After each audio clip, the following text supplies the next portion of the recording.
Waktu itu pernah, tapi ini bukan remaja ini ya, remaja Amerika. Dia cerita awal-awal tuh ketika kan dulu awal itu semua diwajibin on cam gitu ya. Si anak remaja ini dia merasa nggak nyaman karena dia tahu ada salah satu temannya yang mempin dia. Oh, dipin, diliatin terus gitu. Mungkin si remaja ini cantik apa gimana ya. Jadi dia nggak nyaman gitu. Saya dimoderatori oleh seorang siswa SMP. Wih, keren banget. Kelas 8. Moderator lo, bukan MC ya? Bukan, moderator kelas 8 gitu ya. Nah, pada saat tanya jawab gitu ya, tanya jawab si orang tua menanyakan beberapa hal gitu kan. Terus saya jawab, itu dia bisa loh bilang, Bu Nina, mohon maaf saya mau menambahkan. Wih, ini kan bukan ditunjuk ya? Enggak, dan kita nggak ada setting, maksudnya mau Patokan. nanti JR-nya kamu gini ya, nggak ada.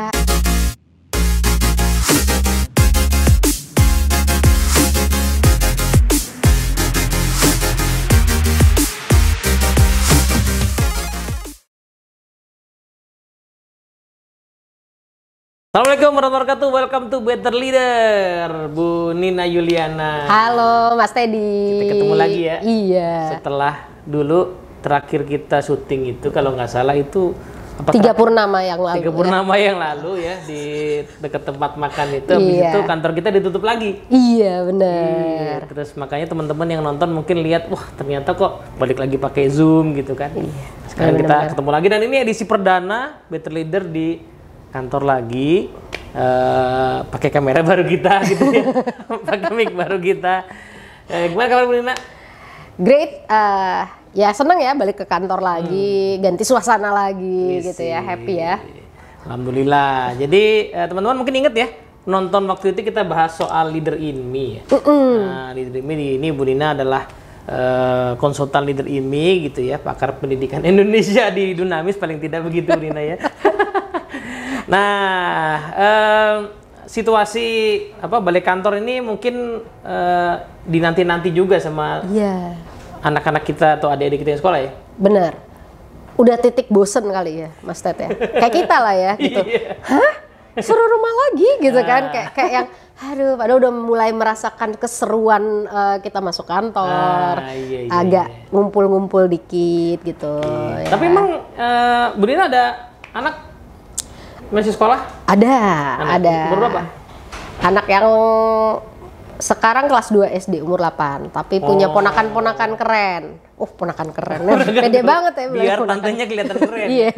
Oke, ponakan-ponakan SMP, SMA juga ada ya? SMA, kelas 1, yang kuliah juga ada. Gitu. Gimana mereka? Dengan mulai masuk lagi? Seneng apa? Ini perbedaannya ya, lucu-lucu gitu ya. Kalau anak saya tuh yang kelas 2 tuh pas denger mau masuk sekolah lagi tuh kayak aduh excited gitu ya. Aku mau masuk jam 7:30, dia tuh udah dari pagi tuh udah prepare. Pokoknya nanti ini ya Bun, sama. Jangan lupa bekalnya ini ya Bun, nanti aku mau main ini ya Bun gitu. Jadi dia excited lah, sama mungkin kayak kita ya mau masuk kantor. Tapi ya yang kalau remaja kayak aduh gitu. Kenapa nggak ini aja sih gitu, nggak online gitu. Iya, ngomong-ngomong gitu juga. Kan punya anak 3 ya, yang kecil sih masih belum TK, baru mau TK tahun ini. TK, ya. Yang nomor 2 itu kelas 4 SD gitu ya. Sama tuh kemarin bahkan sempet nanya ya, mau masuk lagi nervous nih, how to make friends ya gitu katanya gitu. Oh kelas 4 udah mulai pra-remaja ya? Iya, remaja. Nah, tapi yang remaja yang kelas 3 SMP itu ya ada pilihan kan, mau masuk apa tetap online. Ya tetap online aja deh gitu. Online aja deh gitu ya. Padahal itu kelasnya ya, jadi nggak tahu sama nggak sih? Kan pakai laptop tuh ya. Kelasnya itu bisa dibilang kelas langit-langit. Nggak tahu tren anak remaja sekarang itu kamera laptopnya dihadapin ke dihadapin ke langit-langit bahkan. Oke. Kalau ponakan saya tetap segitu. Tapi segini. Jadi paling nggak kelihatan ada kepalanya segini. Itu kenapa sih begitu Bu? Aku bingung itu. Tadi aku pikir cuma nggak sengaja misalnya karena pengen melotot ke layar gitu kan, jadi kelihatan jidatnya. Tapi kok semua kayak gitu kan? Waktu itu pernah, tapi ini bukan remaja ini ya, remaja Amerika. Dia cerita awal-awal tuh ketika kan dulu awal itu semua diwajibin on cam gitu ya. Si anak remaja ini dia merasa nggak nyaman karena dia tahu ada salah satu temannya yang mempin dia. Oh, dipin, diliatin terus gitu. Mungkin si remaja ini cantik apa gimana ya. Jadi dia nggak nyaman gitu. Oh iya juga sih. Wajah kita seolah-olah nggak dalam kendali kita ya. Iya, Karena everybody bisa ngeliat, bisa pin gitu. Kalau salah satu lagi yang anak laki, dia nggak nyaman karena kelihatan belakang rumah kamarnya gitu. Mungkin dia nggak punya green screen atau apa gitu. Nggak bisa pakai filter background. Iya gitu. Dan dia nggak nyaman karena kelihatan tuh di belakang dia tempat tidur dan segala macemnya gitu. Jadi gitu. Itu kelucuan anak remaja ya. Iya. Ya kadang-kadang mungkin kita yang dewasa tuh apa susahnya sih tinggal nyalain kamera aja gitu ya. Iya benar-benar. Nyala sih kameranya. Iya. Tapi langit-langit yang kelihatan. Apa susahnya sih kelihatan mukanya gitu ya. Iya. Itu tuh anak-anak remaja. Jadi. Tapi itu view yang aku baru dapet sih. Bahwa ada yang ngepin kemudian dia nggak nyaman karena ya jadi bener ya seolah-olah wajah kita nggak dikenali kita kan? Iya. Ya kan misalnya kalau misalnya di kelas gitu terus kita dilihatin orang kan kita bisa memalingkan wajah ya. Iya. Tapi kalau ini kan kita nggak tahu dia ngepin ya. Ngepin di screenshot nah kita nggak tahu kan. Iya. Bener juga ya. Itu make sense sih. Gitu. Jadi si anak perempuan itu bilang dia nggak nyaman karena dia ternyata tahu kalau dia dia merasa bahwa karena kemudian tersebarlah foto dia yang gede gitu yang dipin. Oh iya. Jadi zaman sekarang cowok-cowok itu nggak perlu paparazzi. Nggak perlu heboh-heboh kan. Siapa nih maunya dipinin aja gitu. Oke. Tapi ngomong-ngomong soal remaja tuh memang berarti fenomenanya menarik ya. Jadi kita nggak paham ya Bu Nina ya. Nah, kalau nggak salah kita bahas di video yang sebelumnya kan pendidikan secara umum ya, di ini itu bisa support social emotional ini secara umum ya. Iya. Nah, gimana kalau kita fokusin sekarang ke remaja dulu nih Bu? Soalnya isunya aneh-aneh ya kan? Iya, benar-benar. Kalau nggak salah kan si Pak Stephen Covey ya, nulis buku Seven Habits, itu dulu anaknya namanya Sean Covey, nulis buku Seven Habits for Teens. Ya, benar. Buku yang cukup laris juga. Iya. Bahkan dulu orang-orang yang kerja pun kalau misalnya nggak ngerti baca buku yang Pak Covey, baca yang anaknya. Iya kan? Jadi kayaknya Seven Habits untuk remaja itu sesuatu yang menarik dan penting sampai Sean Covey merasa perlu nulis buku itu gitu. Iya. Gimana kalau Bu Nina? Karena memang kalau kita lihat ya bahwa dalam prakteknya kan si remaja-remaja ini sama kayak kita ya, ngadepin tantangan hidup gitu ya. Iya ngadepin yang namanya kadang-kadang gini loh, guru ngasih tugas, guru bahasa Inggris ngasih tugas, deadline-nya tanggal 2. Guru bahasa Indonesia ngasih tugas, deadline-nya tanggal 2. Tiba-tiba ada info nih matematika, jangan lupa ya ujian tanggal 2. Tantangan juga kan? Iya juga. Itu tantangan hidup juga kan? Iya benar. Saya rasa Sean Covey mungkin pernah ngerasain. Karena kalau waktu anak SD kebanyakan guru itu guru kelas ya. Iya, wali kelas dia kan, jadi guru kelas ya. Dia bisa atur lah ya ngasihnya nggak. Tapi kalau guru udah SMP, SMA kan gurunya beda-beda. Bidang studi, guru bidang studi kan. Pokoknya tanggal 2 yang make sense tanggal 2, semua juga berpikir yang sama ya. Numpuk lah di situ. Iya. Itu kayak kita punya target ya di kantor. Targetnya 3 gitu ya, harus achieve semua gitu. Kemarin kalau bisa. Kan pusing kan ya tuh anak remajanya kan ya. Iya, bener, jadi ya relevan banget Seven Habits ini for teens gitu ya. Karena memang yang mereka hadapi juga banyak hal ya. Yes. Gitu. Berarti tantangan pertama studi. Studi itu ternyata tidak lebih mudah dibandingin kita kerja ya. Iya. Kompleks. Oke. Apalagi tantangan ini? Tantangan lagi bicara motivasi nih. Terasa nggak sih anak-anak nggak tahu ya Mas Ted. Ini ngomongin remaja yang di rumah nih. Kalau dia sebelum PJJ, dia tahu nih, karena sekolah negeri kan masuk pagi ya, jam setengah 7 lewat 15 sudah harus standby. Jadi abis sholat subuh nggak ada tidur lagi dong. Siap-siap dong berangkat, sarapan bla bla bla. Jam paling lambat jam 6 dia udah jalan gitu. PJJ, jam berapa Zoom? Jam 7. Oh, 7 kurang 5. Baru bangun, baru mandi. Kadang-kadang nggak mandi. Iya emang nggak, cuman gini. Apa yang mandi pakai gini doang tuh. Pakai seragam udah dulu. Oh iya juga. Itu kan ngomongin motivasi ya anak remaja. Saya nggak tahu ya, saya lihat 2-3 remaja saya nggak ada di rumah tuh kelucuannya begitu. Baru kita ngomong kan sebenarnya dari berbagai macam sisi ya. Dari motivasi, dari dia menghargai orang lain kan. Bayangin guru kamu datang pagi-pagi rapi gitu. Kamu yang tinggal plek terus. Iya, udah gitu tadi yang dilihatin langit-langit soalnya. Oh iya benar. Jadi nggak merasa perlu ya. Iya. Anakku sih mandi sih karena kita bangunin supaya mandi. Cuman ya itu memang bener tuh menjelang masuk gitu baru kemudian dia nyalain gitu kan. Bener-bener. Soalnya kalaupun misalnya dianggaplah dia masuk Zoom duluan, kalau di kelas kan suka ngobrol sama temennya, nggak bisa ngobrol juga lah, wong langit-langit. Jadi mau ngobrol apa kan? Iya, itu kan berarti ngomongin motivasi ya, inisiatif si anak, tantangan-tantangan kayak gitu tuh. Jadi nggak beda lah sebenarnya, remaja tuh punya tantangan hidup sama seperti kita nih. Iya, sama ya, orang kerja juga sama ya. Kerja kan tidak semua bekerja di bidang yang disukai. Bekerja karena butuh duit. Atau kalaupun di bidang yang disukai, kadang-kadang nggak semua aspek pekerjaan itu disenangi ya. Kayak kita fasilitator seneng ngajar, tapi malas bikin report. Bener ya. Ada hal yang kita seneng nih bikin apa, nyari-nyari bahan ini, tapi pas suruh bikin summary mikir lagi kan, harus kemana nih gitu kan. Bikin slide, gitu. Kita suka sebenarnya ya. Iya. Meskipun kita seneng apa ngajarnya gitu. Oh iya, oke. Gitu. Jadi satu soal apa namanya tadi, tumpukan yang berbarengan itu ya, akademik kemudian motivasi. Apalagi Udina? Kalau dari sisi bagaimana kan kita bisa lihat ya remaja-remaja kita kadang-kadang, saya cerita remaja saya nih di rumah, anak kelas 1 SMA. Kita sekeluarga nih tipe bukan pemusik ya, tapi kita tuh biasa ya, saya ini keturunan Sumatera, jadi kalau ngumpul kadang-kadang keluar gitar, keluar kopi gitu. Jadi nggak perempuan nggak laki-laki main gitar. Mantap kali. Hanya dia yang tidak bisa main gitar. Oke, terus? Kadang-kadang suka diejekin gitu kan, main gitar dong, nggak mau. Sampai saya bilang, dilesin mau nggak mau gitu. Begitu masuk SMA, nggak tahu apa penyebabnya gitu ya. Dia seperti punya goals ya. Dia ikut ekskul gitar, bla bla bla, dalam waktu sebentar dia udah ngisi kafe-kafe di sekitar. Berarti cukup advance dong permainannya. Enggak sih sebenarnya, cuman pede aja kali.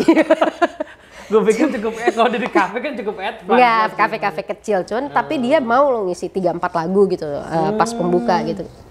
Saya terus ngebayangin, apa yang di saya nggak dapet, terus kok di dia dapet?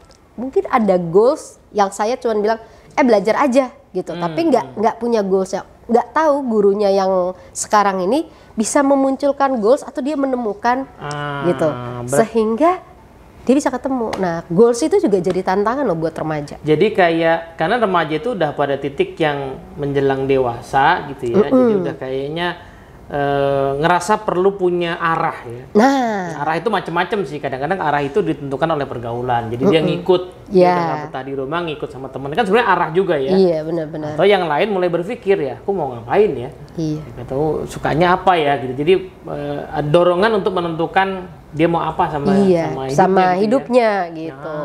Oke. Itu kayaknya. Saya nggak tahu ya, tapi saya rasa kadang-kadang remaja tuh perlu bantuan tuh, atau perlu istilahnya colek untuk dia punya goals gitu kadang-kadang ya. Iya. Dan itu nggak semua remaja kayak gitu kebetulan punya semacam support system ya, yang memungkinkan dia bisa dapetin tuh arah motivasi gitu ya. Terus kayak gitu solusinya gimana ya Bun? Nah itulah, kalau kadang saya ngerasa bahwa sebenarnya apa yang kita pelajari atau kita praktekkan ya di 7 Habits nih, ini akan bermanfaat banget gitu.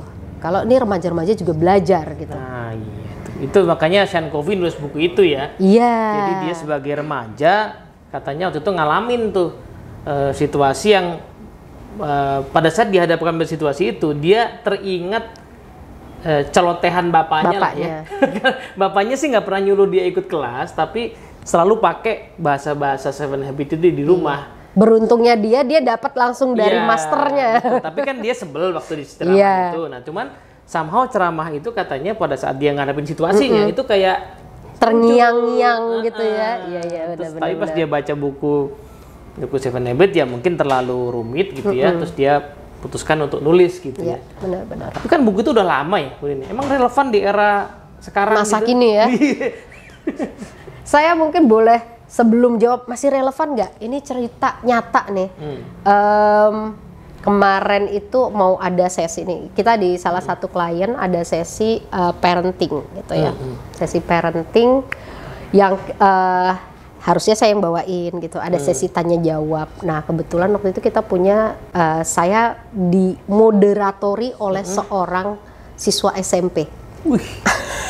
Keren banget. Kelas 8. Moderator lo bukan MC ya? Bukan.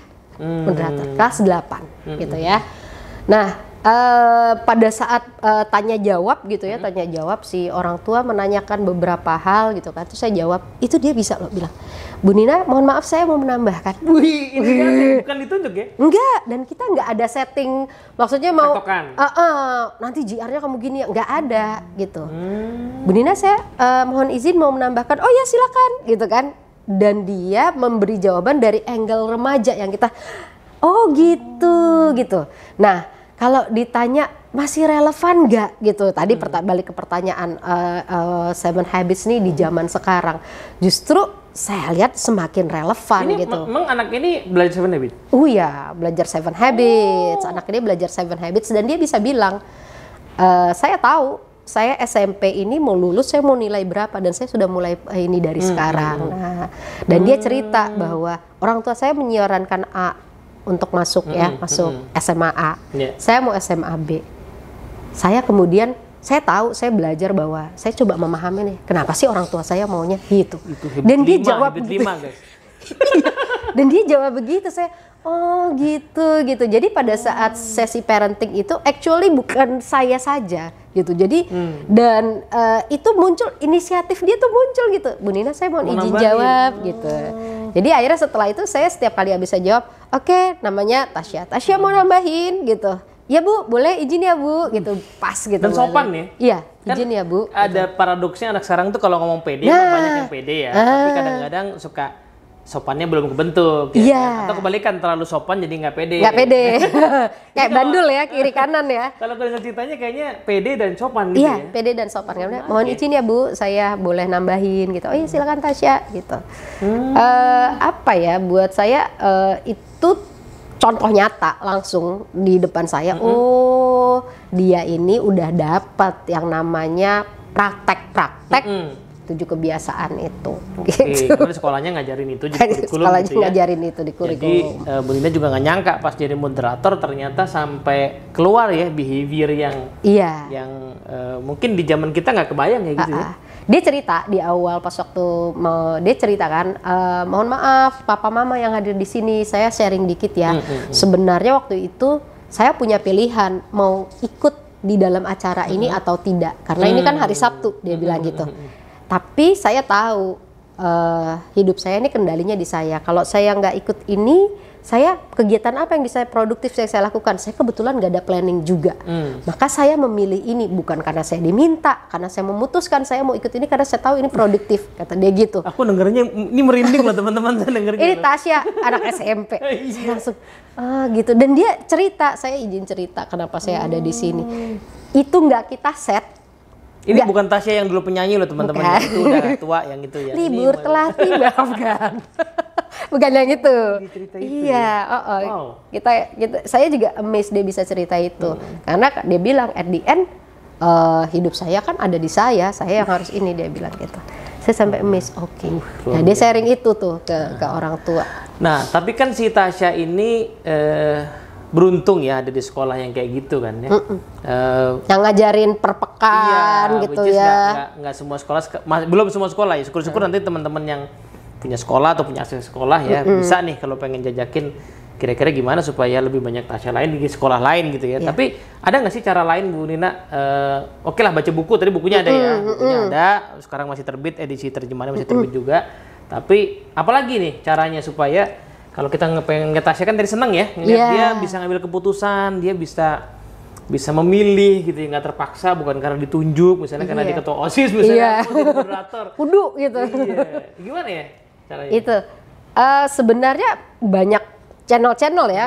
Oke, kalau tadi sekolahnya bukan sekolah leader ini gitu ya, ini kan tadi sekolah leader ini yang memang menerapkan ini ya, mempelajari 7 kebiasaan. Oke, kita punya tuh yang namanya Teen Scam. Ya, beberapa tahun lalu sebelum masa pandemi ya Bapak Ibu, kita punya tuh sesi-sesi Teen Scam, biasanya kita pakai di saat liburan ya. Kalau bahasa Tasya tuh menggunakan waktu produktif gitu kata dia. Itu bahasanya Tasya, saya langsung ternyanyi-yang tuh bahasa dia tuh. Anak SMP soalnya ngomong. Sebelum pandemi kita punya Teen Scam, dulu banget ada Super Camp. Punya Super Camp. Sampai 6 hari nginap gitu ya. Iya.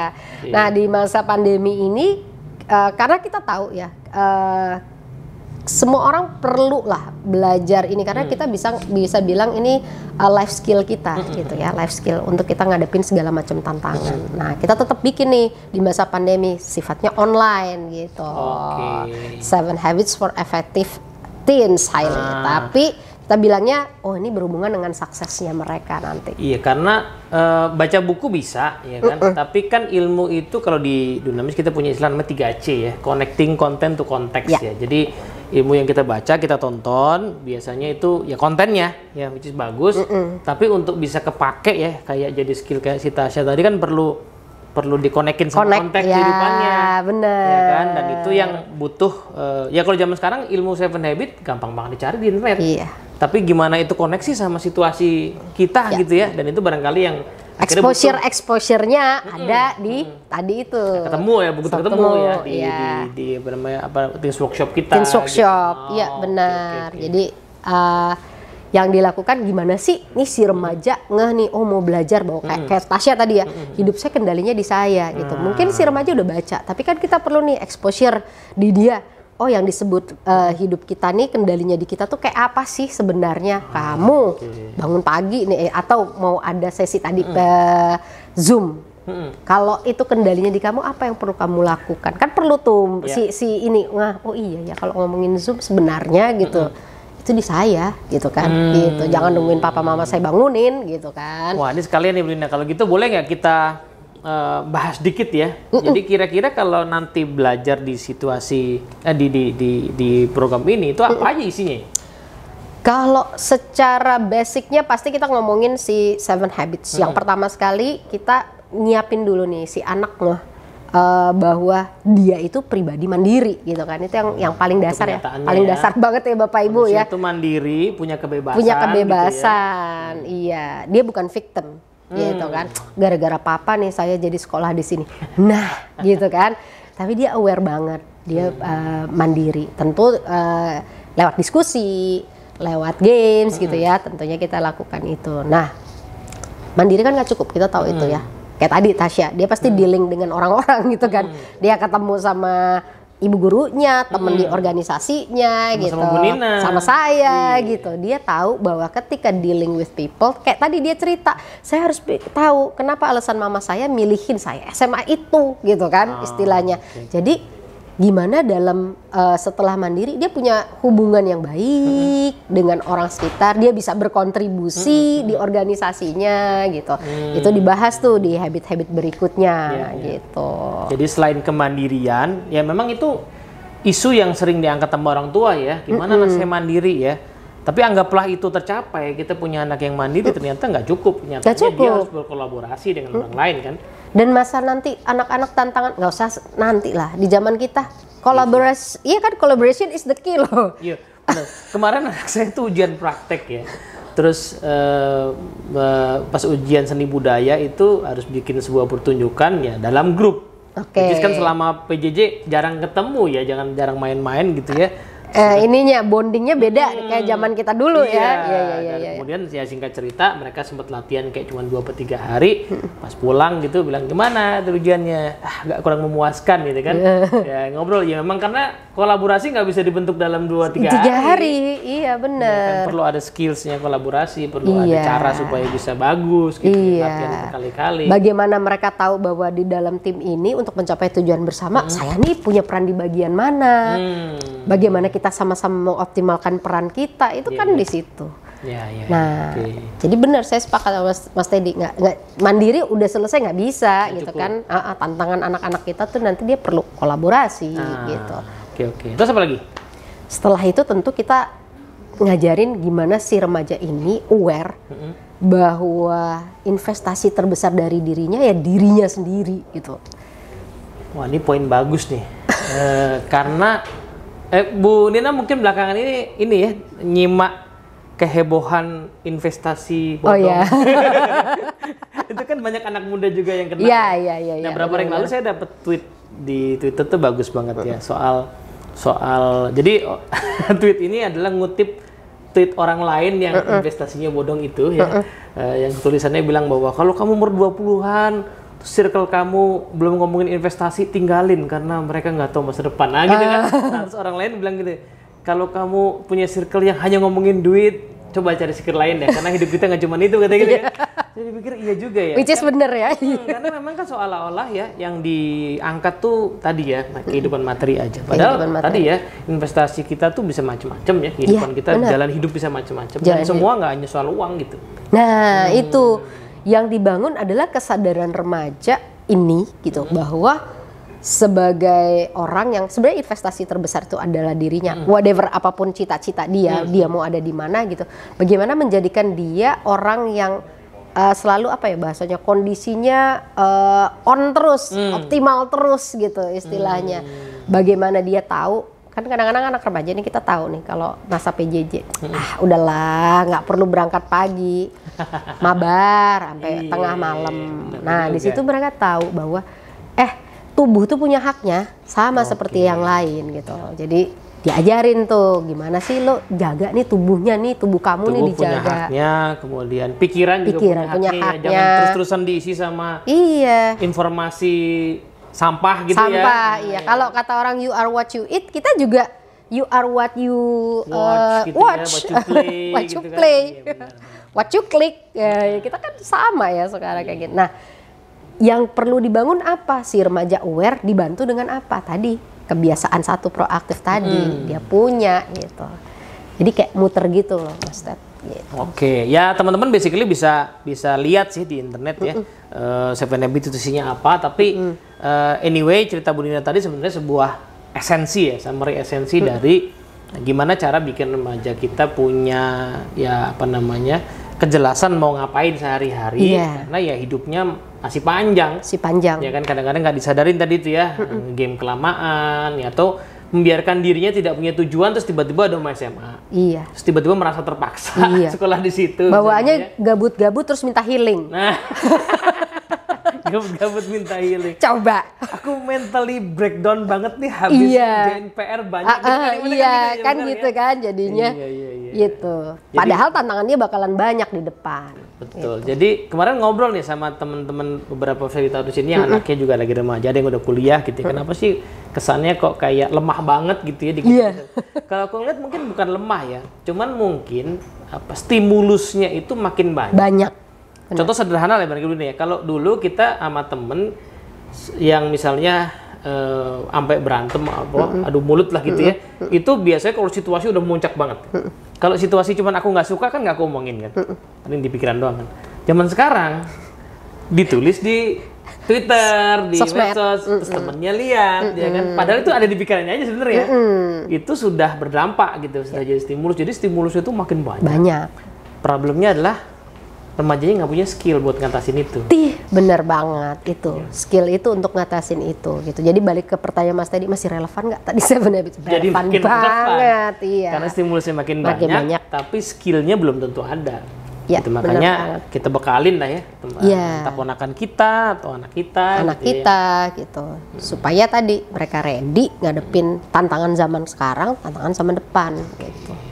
Cakep banget nih. Mas Ted. Nanti teman-teman boleh lihat informasi lah ya di description ya, program terdekat kapan gitu ya. Tapi anyway obrolan ini sih bukan hanya untuk acara itu ya, obrolan ini buat membahas tadi ya, kayaknya kita perlu campaign juga nih kalau kebetulan sekolahnya ponakin kita, sekolah anak kita belum punya hal semacam itu ya. Let's consider Seven Habits sebagai salah satu cara gitu ya. Dan kalau misalnya pengen tahu ya dalam waktu dekat ini ada program apa, di description-nya ada, monggo dikontak supaya bisa daftarin gitu ya. Iya. Atau kalau kamu yang nonton remaja sendiri ya, kasih linknya ke mama papanya, ayah bundanya buat ikutan. Bener banget gitu ya. Oke. Makasih Bu Nina. Thank you Mas Ted. Teman-teman semua, makasih ya. Terima kasih banyak.